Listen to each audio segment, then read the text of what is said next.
এই শুনছো? হ্যাঁ বলো। কিছু টাকা পয়সা দাও তো। কেন, টাকা দিয়ে কি করবা? এই একটু শপিং করব। এখন আবার কিসের শপিং? আর আমি এখন কোনো টাকা পয়সা দিতে পারবো না। এই একদম কিপটেমি করবা না তো। আমি যখনই খালি টাকা চাই তখনই বলো খালি টাকা নেই টাকা নেই। আমার আজকে টাকা লাগবেই। আমি দিতে পারবো না। এমনি মাসের শেষ, তারপরে আবার কারেন্ট বিল, হে বিল, ওই বিল। এখন আমার কাছে কোনো টাকা পয়সা নেই। এই আমাকে এত বাহানা শোনাবা না তো, তুমি টাকা দাও। আমি টাকা দিতে পারবো না। কেন, বিয়ের সময় তো খুব বলেছিলে তোমাকে ওটা কিনে দেবো, তোমাকে এটা কিনে দেবো। তো এখন কই গেল তোমার সেই কথা? তখন তো এমনি বলেছিলাম আর কি। ওমা তাই? কিপ্ট বুড়ো কোথাকার।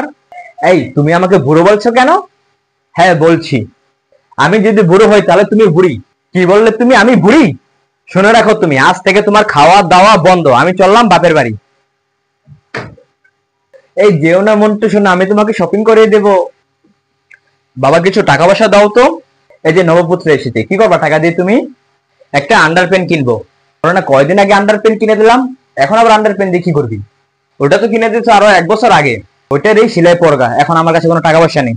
তোমার মতন কিপ্টে একটাও দেখিনি এই পর্যন্ত। কিপ্টে বড় কোথাকার। এই তুইও আমাকে কিপ্টে বলছিস? হে ভগবান, আমি এই ছেলে আর বউ নিয়ে কোথায় যাবো? সো গাইস, এই ছিল আজকের ভিডিও। যদি ভিডিওটা ভালো লাগে থাকে তাহলে অবশ্যই লাইক কমেন্ট এবং শেয়ার করুন। সো বাই, দেখা হচ্ছে নেক্সট ভিডিওতে।